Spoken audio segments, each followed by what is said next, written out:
ঢাকা থেকে কুমিল্লা লাকসাম খিলাবাজার পর্যন্ত এই বিড়ালটি ট্রান্সপোর্ট করলাম আছে। এই যে বিড়ালটি ডেলিভারি করছিলাম এই আপুর কাছে, আর বিড়ালটি আমি সকাল সকাল রিসিভ করে নেই মিরপুর কচুকের থেকে। তো এই যে বিড়ালটা রিসিভ করতে এসে বললাম, তো বিড়ালটা আসলে কোলে খুব একটা বেশি স্বাচ্ছন্দ্য বোধ করে না, যেহেতু বড় বিড়াল, অনেক বড় বিড়ালই কোলে স্বাচ্ছন্দ্য বোধ করে না, আবার অনেকে করে।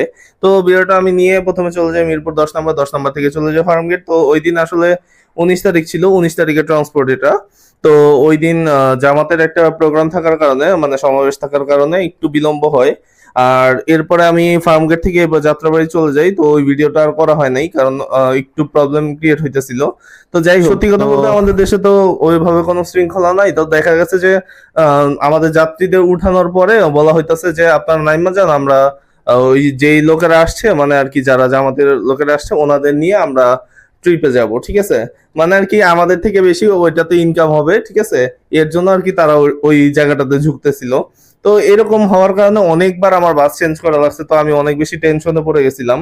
তো তাও আমি এই মিয়ামি এয়ারকনের এসি বাসটা পাই। এসি বাস থেকে নামার পরে এরপরে নন এসিতেই খিলাবাজার পর্যন্ত ওরে পৌঁছায় দিয়ে আসি। তো কারো এই ধরনের সার্ভিস লাগলে ঢাকা থেকে যে কোনো জেলা বা যে কোনো জেলা থেকে ঢাকা আপনার বিড়াল আনা করতে পারবেন আমাদের মাধ্যমে, এবং অল ওভার ঢাকায় আমরা ক্যাশ অন ডেলিভারি করে থাকি। আমাদের পেজটি তে আপনি লাইক কমেন্ট শেয়ার করে থাকলে অবশ্যই আপনি বিশাল ডিসকাউন্ট পাবেন। তো সবাই লাইক কমেন্ট এবং শেয়ার করে পাশে থাকবেন। ধন্যবাদ।